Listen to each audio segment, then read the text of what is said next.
জামালপুর টাঙ্গাইল মহাসড়কের ডিগপাইত এলাকায় ট্রাক ও সিএনজি চালিত অটোরিকশার মুখোমুখি সংঘর্ষে ৫ জন নিহত হয়েছেন, গুরুতর আহত হয়েছেন একজন। বৃহস্পতিবার ৩০ জানুয়ারি সন্ধ্যা ৭টার দিকে সরিষাবাড়ী উপজেলার ডিগপাইতের করগ্রাম এলাকায় এ দুর্ঘটনা ঘটে। নিহতরা হলেন সিএনজি চালক আব্দুর রাজ্জাক, যাত্রী এনাম ফকির, আরিফুল ইসলাম, আব্দুল করিম আলাল ও আলম মিয়া, অবসরপ্রাপ্ত মিলিটারি।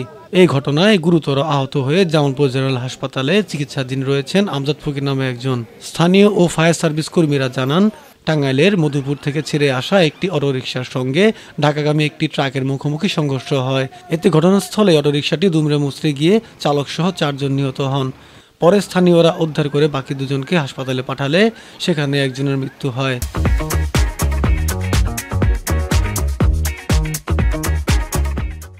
রাজ্জাক, পিতা জয়নুল আবেদিন আমার ফুফাতো ভাই।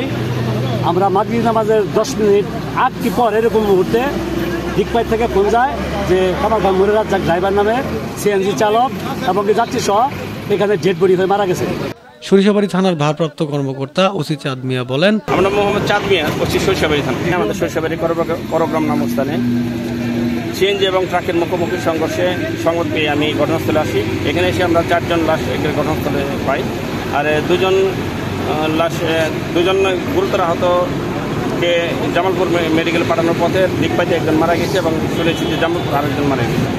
আমরা এখানে মূলত 4 জনের লাশ পেয়েছি। এই লাশের শুরুতাল রিপোর্ট হয়েছে এবং আইনগত ব্যবস্থা প্রক্রিয়াধীন। যে ট্রাক অ্যাক্সিডেন্ট করে চলে গেছে সেই ট্রাক খোঁজার জন্য আমরা চেষ্টা চালিয়ে যাচ্ছি। সোহান, ইত্তেফাক, জামালপুর।